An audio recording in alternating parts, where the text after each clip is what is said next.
Áno, vychádzam na nemeckú diaľnicu a dúfam, že vám nebude prekážať, ak tento test, no alebo takú krátku jazdu urobíme na diaľnici, aby sme si mohli vychutnať najrýchlejšie Audi R8 v histórii.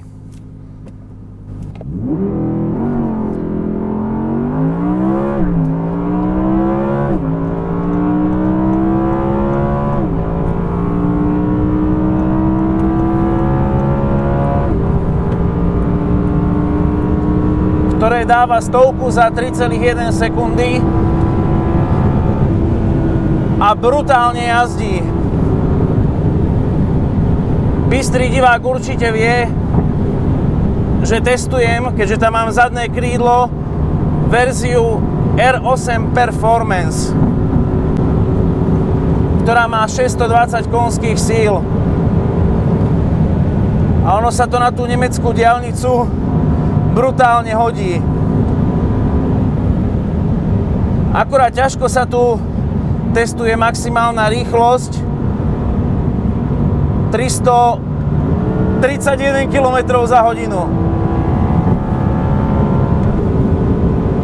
Včera som si pojazdil trošku rýchlejšie, bol lepší povrch.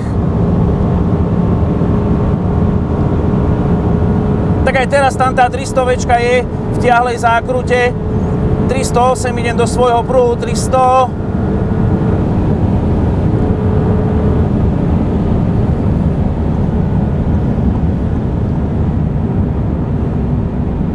Teraz ma tlačilo 140 kg pri tlaku k zemi, aby predsa len tá stopa bola istejšia. Je prepracované pruženie na tieto rýchlosti. Dokonca vpredu je kompozitový stabilizátor prednej nápravy.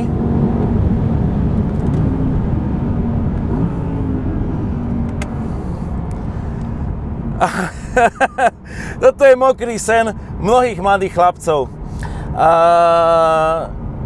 Väčšina z vás, asi 99,9% je presne na tom ako ja, že asi takéto auto nebudeme mať, ale ja keď ho mám možnosť šoférovať, tak sa chcem s vami o túto vec podeliť. A myslím, že hoci je to diaľnica, tá nemecká diaľnica mi dáva tú možnosť, aby som vám ukázal pýchu tohto auta. A to je 10-valcový motor. Výkon zdvihli na 620 koní. Krúťak išiel o 20 N hore faceliftom, to znamená z 560 na 580 Nm.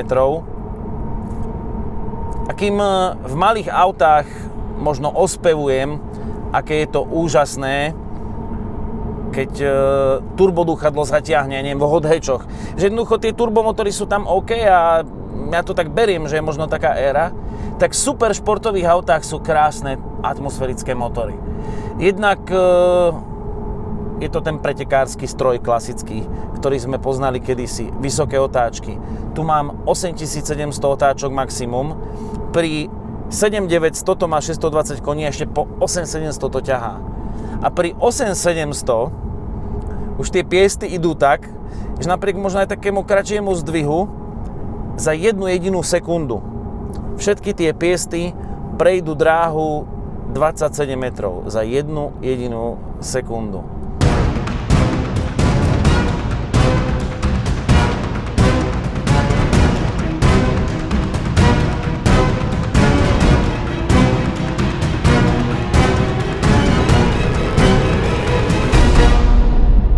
Volant na mňa je trošku veľmi tvarovaný, tuto v týchto miestach ostrý, a hoci tu mám riadenie s variabilným účinkom, tak ten elektromechanický posilňovací účinok v strede trošku cítim, ale ako náhle idete rýchlo, tak to auto krásne krája stopu.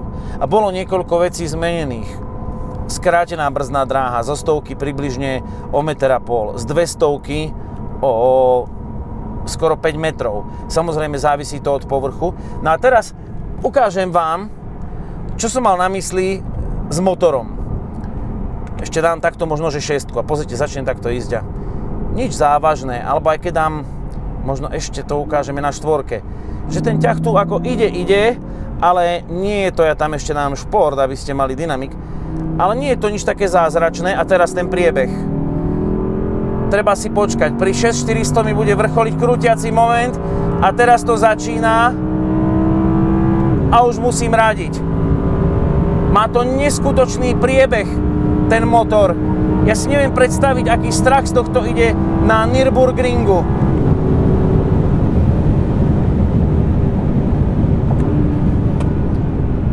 Áno, mám tu aj keramické brzdy, takže môžem koľko chcem brzdiť, aj z 200 opakovane. Dobre, práca na ceste, tak sa môžeme presťahovať na obské cesty.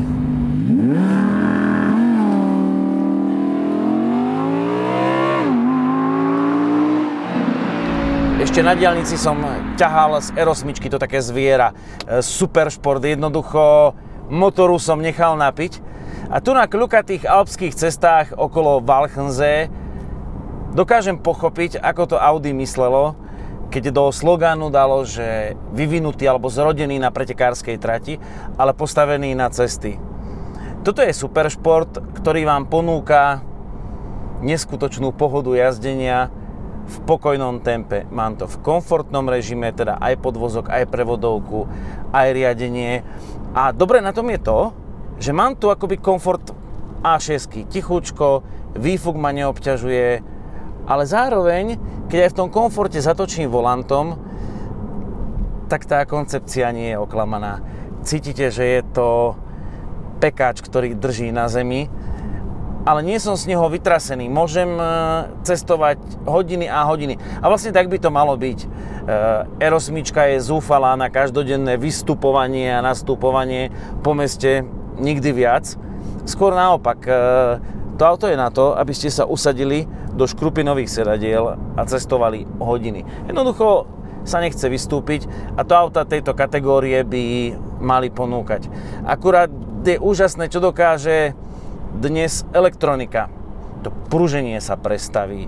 Audi Magnetic Ride sa rokmi asi zdokonaluje a páči sa mi aj v tej najostrejšej verzii, aj v tej. To je to dobre zladené s podvozkom, s pružinami.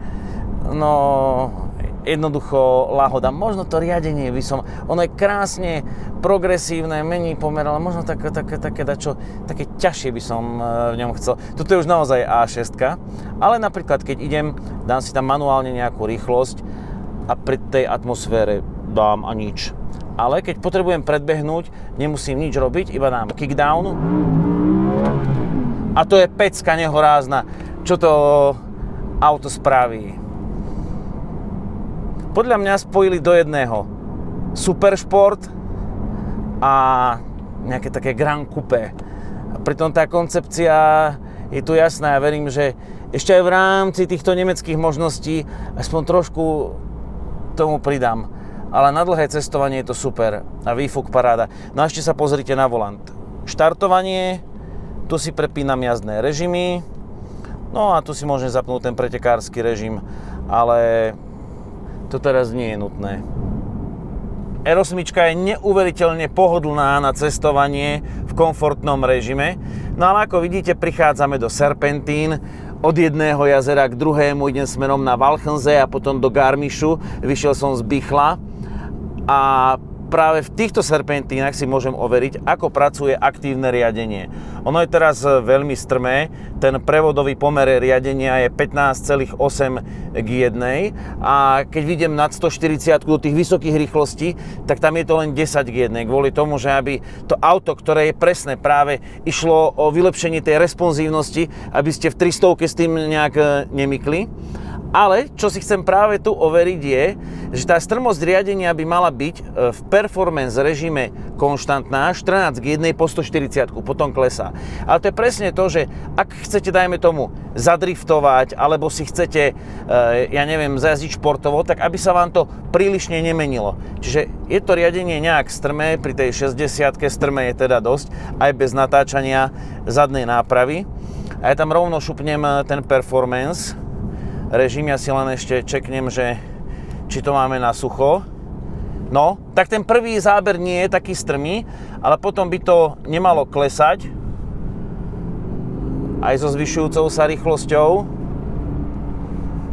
ale celkovo výhľad, posadenie na ceste, že vy tie serpentíny môžete v pohode vďaka Magnetic Rideu vychutnávať aj v komfortnom režime, ale aj v takomto ostrejšom. Ja skúsim tomu trošku ponakladať teraz. Ale ako funguje tá štvorkolka, to sa mi neskutočne páči. Je elektromechanické to riadenie, je možno také audinoidné, ale ja by som čakal trošku väčší odpor. Je to také ako v počítači. To sú parádne tieto tyčky.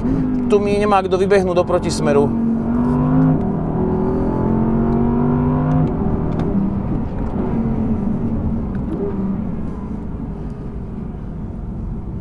Výborné to riadenie.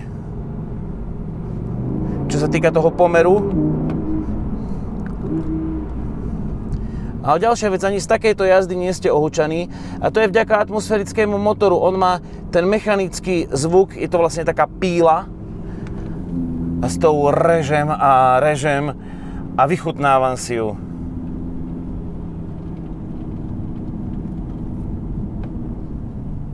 No výborne. A teraz pozrite to spektrum otáčok, ako to narastie, že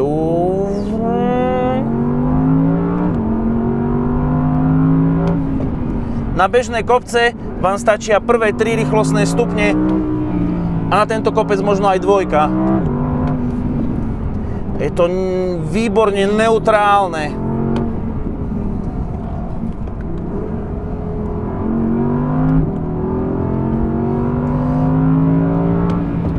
Chcem vás aspoň trošku takto povoziť, za to volím aj tento dopredný pohľad.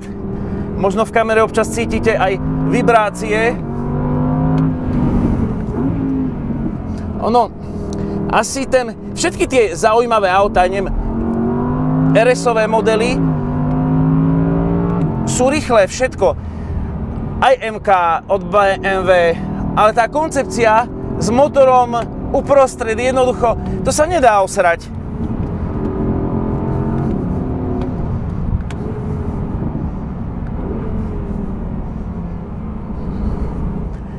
A ešte jednu vec musím opäť pochváliť.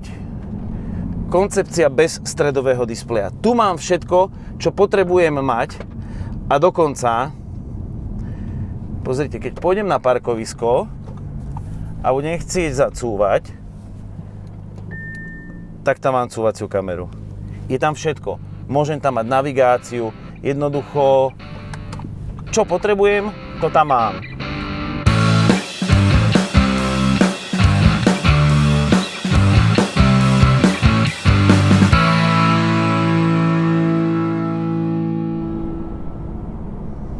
A ešte jedna zásadná vec, ktorú som si otestoval v Audi R8, predné svetlá. V základe obe verzie, či je to Performance alebo obyčajná V10, majú LED matrixové svetlá. Tam do toho úzkeho svetla sa vmestí 37 segmentov do každého a v podstate stmievaním jednotlivých diód dochádza k tomu tieňovaniu. Alebo sú tu príplatkové svetlá, ako je to v tomto prípade, ktoré majú LED-kový základ a nad nimi je laser. Pochopiteľne bol som si lasery vyskúšať na diaľnici. Keď svietia, tak svietia naozaj, čo sa týka do diaľky, výborne. Zvlášť na tých otvorených úsekoch nemal som problém jazdiť vysokými rýchlosťami, ale je tu jedno ale a možno taký veľký háčik. Keď máte manuálny režim, tak vtedy môžete svietiť len LED svetlami aj v diaľkovom režime. Keď máte automatické prepínanie svetiel, teda diaľkové stretávacie, tak sa aj automaticky zapne laser. To znamená, idem na, dajme tomu, tých stretávacích krátkych, zapnú sa diaľkové ledky a ak niekoho nedobieham, niekde niekto oproti a sú splnené všetky podmienky, tak bum, laser. Svieti parádne, svieti do diaľky, išiel som aj vyše 200, aj vyše 250, aj vyše 280, dá sa to, ale on v diaľke niečo zbadá. Alebo dokonca, ak sa to odrazie od tabúľ, tak stiahne laser a niekedy stiahne diaľkové svetlo. A ak vám to urobí v 260 km rýchlosti nie je to veľmi príjemné. Čiže mne by sa páčilo, ak by tie laserové svetlá boli manuálne zapínateľné, čo nie sú a čo je škoda. Len je to legislatívne nedovolené, skrátka, aby som s darom přítele laser'a niekomu ako nefúkol do očí. Ďakujem za pozornosť, ďakujem, že ste prijali pozvanie na sedadlo spolujazdca do Audi R8 Performance V10 Quattro S-Tronic. No a niekedy na budúce, ahoj!